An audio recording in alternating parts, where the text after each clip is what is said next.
We're going to take a look today on just how to hook up an ozone generator to the oxygen source here. There's four things you're going to need. You're going to need an oxygen tank, one of these two.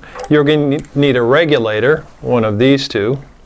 You're going to need the generator itself, and then you're going to need something to collect the ozone in.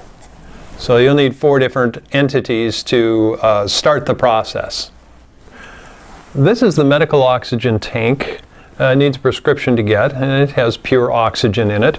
This is the 870 regulator. It has this turn screw on it, and it's actually got two pins right here that we slide down over the top, tighten down. All right, nice and tight. Now we can turn the gas on, and you'll see the indicator show that there's adequate gas in the tank. This is a pediatric regulator, both of them are, and you can control then the speed of the flow by this dial, going from 0 to 1/32, 1/16, 1/8, and 1/4. Those are liters per minute, and it lets the gas flow then, the oxygen, in this tube.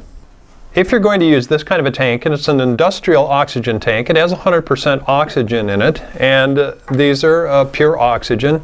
You need what is considered the 540 regulator. It has a big nut on the end of it.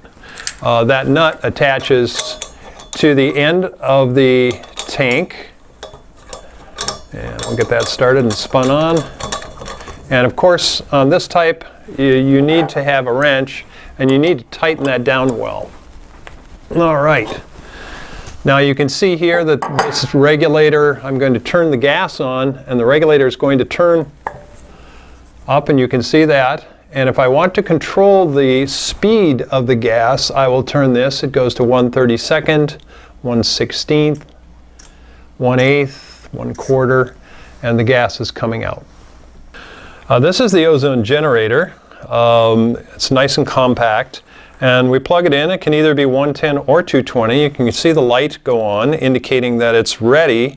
And actually you want to turn that on and let it run for about 30 seconds before you put any oxygen through it. It does warm up the unit, and it's got a fan for cooling in it, which keeps the components cool, but then it'll be ready after about 30 seconds.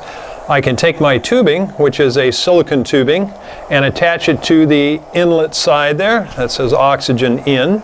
Now, according to the concentration of ozone that you want, if I want 33 gamma, which is on the top of the unit here, I'm going to turn this to 1/4. So 1/32, 1/16, 1/8, 1/4. That's the speed of the gas, the oxygen flowing down through, and now we're producing some ozone.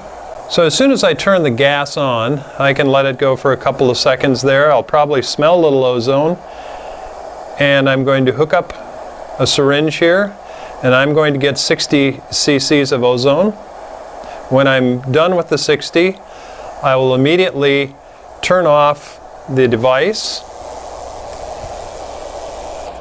And since ozone is heavier than air, I can just turn this in this position, and the ozone is going to stay within the cylinder because it's heavier than air.